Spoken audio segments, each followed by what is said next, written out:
எல்லோருக்கும் வணக்கம் நண்பர்களே. மிக முக்கியமான தகவல்கள் அடுத்த வாரத்தில் இருக்கு.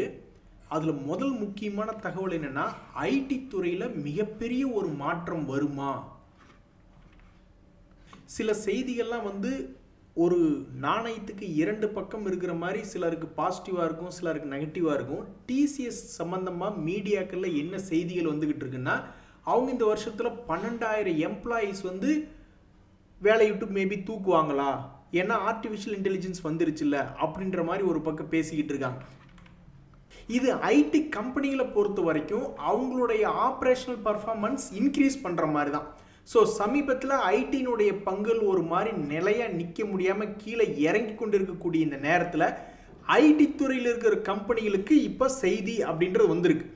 இந்த தகவல் அவங்கள பெருசாக மேலே சுற்றி விட போகுதா அல்லது கீழே சுற்றி விட போகுதான்னு தெரில.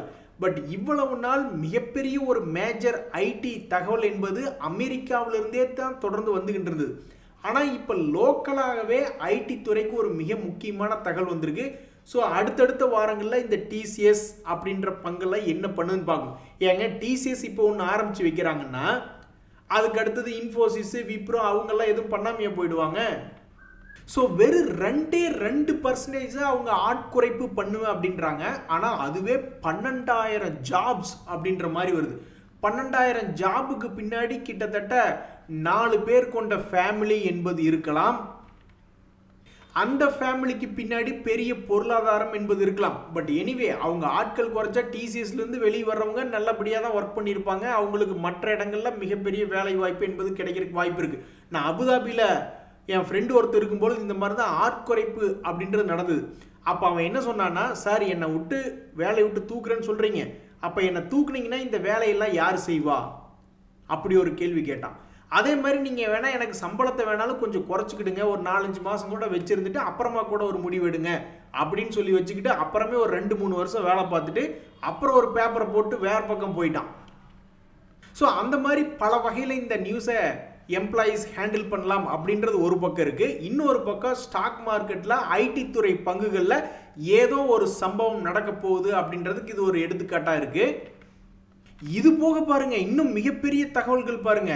மார்க்கெட்ல இந்த Q1 ரிசல்ட்ஸ் இன்னும் ஓஞ்ச பாடில்லை, இப்பத்தானே ஆரம்பிச்சிருக்கு.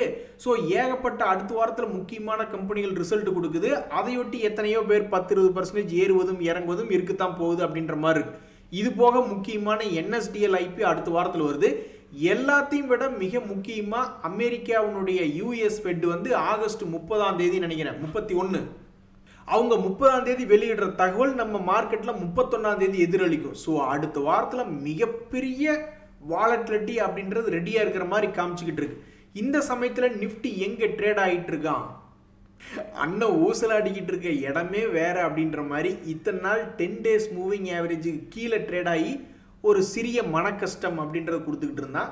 இப்போ தலைவர் 50 days மூவிங் ஆவரேஜுக்கு கீழே ட்ரேட் ஆகிக்கிட்டு இருக்காரு. இத்தனை நாள் ஒரு குறிப்பிட்ட லெவலுக்குள்ளேயே அப்படியே ஏறுமுகத்திலேயே ஆடிக்கிட்டு இருந்தவர் கீழே இருக்காரு. மறுபடியும் நீ இவர் திரும்பி உள் வாங்கினார்னா மகிழ்ச்சி என்பது பீறிட்டு வரும், இல்லைனாக்கா அப்புறம் நீ அவர் என்ன பண்ண போறான்னு தெரியல. ஸோ தற்போதைக்கு 50 days மூவிங் ஆவரேஜ் கீழே முதல் முறையாக எத்தனை நாள் கழிச்சு பாருங்க, கிட்டத்தட்ட 3 மாதங்களுக்கு பிறகு அந்த நிஃப்டி என்பது 50 days மூவிங் ஆவரேஜுக்கு கீழே அப்படின்றது காட்டுறான். ஸோ இனி எந்த பக்கம் சுற்றி விட போறாங்கன்னு தெரியல. ஆக மொத்தம் ஒரு பெரிய மூவ்மெண்ட் என்பது இருக்கு. அது எந்த சைடு முதலீட்டாளர்களுக்கு, ஷார்ட் டேர்ம் ட்ரேடர்களுக்கு உதவிகரமாக இருக்குமா இல்லை அது எதிராக இருக்குமா என்பது சிறிது நாட்களுக்கு பிறகுதான் தெரியும். நண்பர்களே, இந்த சமயத்தில் உங்களுக்கு தெரியாதுல்ல, சமீபத்தினுடைய வீழ்ச்சியின் போது 60%, 80% இறங்கிய பல்வேறு கம்பெனிகள் திரும்பி ஷேர் மார்க்கெட்டில் மேல் நோக்கி ஏறி வந்தது அதனுடைய ப்ரைஸ். ஸோ அந்த வகையில் இப்போ சில செக்டரில் பாப்புலராக இருக்கக்கூடியது, ஒரு உதாரணத்துக்கு இந்த ட்ரெண்ட் அப்படின்ற பங்கெல்லாம் ஆல்மோஸ்ட் 40% தன்னுடைய உச்சியிலிருந்து இறங்கி தான் கிடக்குது. ஸோ இது எப்போ, இதுக்கு முன்னாடி அதை விடவும் அதிகமாக இறங்கி கிடந்தது. ஆனால் இப்போ கணக்கெடுத்து பார்க்கும்பொழுது 40% பக்கம் இறங்கி கிடக்கக்கூடிய இந்த ட்ரெண்ட் அப்படின்ற பங்கு இந்த சென்டர் பாயிண்ட்லேருந்து அடுத்து இவனுடைய முடிவு என்ன, ஏதாவது ரெக்கவரி ஆக போகிறானா அல்லது இன்னும் கொஞ்சம் கீழே இறங்கிட்டு அப்புறம் இது ஏதாவது பண்ண போகிறானா அப்படின்றத பொறுத்துன்னு தான் பார்க்கணும். பட் இப்போதைக்கு 40% இறங்கிய முன்னணி பங்குகளில் இந்த ட்ரெண்ட் என்பது ஒன்று இருக்குது. REC லிமிடெட் பவர் செக்டரில் தான் இருக்குது. பட் இந்த பவர் செக்டரில் இருக்கக்கூடிய இந்த REC லிமிடெட் அப்படின்ற பங்குமே அவனும் ஒரு 40% இறங்கி அவனு ட்ரேட் ஆகிக்கிட்டு இருக்கான். இப்படி இருக்கக்கூடிய இந்த நிலையில ஃபேமஸான பங்கு Bajaj Auto, 2 wheeler and 3 wheeler செக்டர்ல முன்னணியில் இருக்கக்கூடிய பஜாஜ் ஆட்டோ அவனும் ஆல்மோஸ்ட் ஒரு 40% இறங்கி கிடக்குது. அதே மாதிரி மெடிக்கல் ஹெல்த் கேர்ல இருக்கக்கூடிய இந்த பாலி மெடிக்யூர்னு ஒரு பங்கு, இதனுடைய டிவிடெண்ட் எல்லாம் பார்த்தீங்கன்னா வெறும் 0.1715 அப்படின்றது இருக்கு. பட் இது ஒரு கடன் இல்லாத ஒரு கம்பெனியா இருக்கு. இந்த பங்கு சமீபத்தினுடைய குவார்ட்டர்ல எப்பவும் லாஸ் மேக்கிங் அப்படின்றது இந்த பங்கு பண்ணல. கடந்த 2 குவார்ட்டர்களாக அது லாபம் என்பது இன்க்ரீஸ் பண்ணி தான் காமிச்சுக்கிட்டு இருக்கான். பட் இருந்தாலும் இந்த பாலி மெடிக்யூர் அப்படின்ற பங்கு 52 வீக்ல ட்ரேட் ஆகிட்டு இருக்கான். சமீபத்தில் கூட 2800 வரைக்கும் வந்தவன் தான். அதுக்கப்புறம் என்னடான்னா அவனை கரெக்டாக 52 வீக் லோவில் கொண்டு வந்து உட்கார வச்சிருக்காங்க. அதே மாதிரி ஸ்டீல் செக்டரில் இந்த டியூப் இன்வெஸ்ட்மெண்ட் ஆஃப் இந்தியா கொஞ்சம் ஃபேமஸான பங்கு தான். ஒரு காலத்தில் என்ன நடந்ததுன்னு தெரியல, 400 ரூபாய் ரேஞ்சிலேருந்து 4800 வரைக்கும் போன பங்கு தான். அவனும் வந்து கிட்டத்தட்ட 30% மேலே இறங்கி 5000 ரூபாய் ரேஞ்சிலேருந்து 2889 ரூபாயில இப்போ ட்ரேட் ஆகிட்டு இருக்கு. இதெல்லாம் என்ன ஆக போகுதுன்னு தெரியல. அதே மாதிரி தான் இந்த பஜாஜ் ஆட்டோ அப்படின்ற பங்கு, அந்த பங்குமே தற்போது ஒரு சரிவடைந்த நிலையில் தான் ட்ரேட் ஆகிட்டு இருக்கு.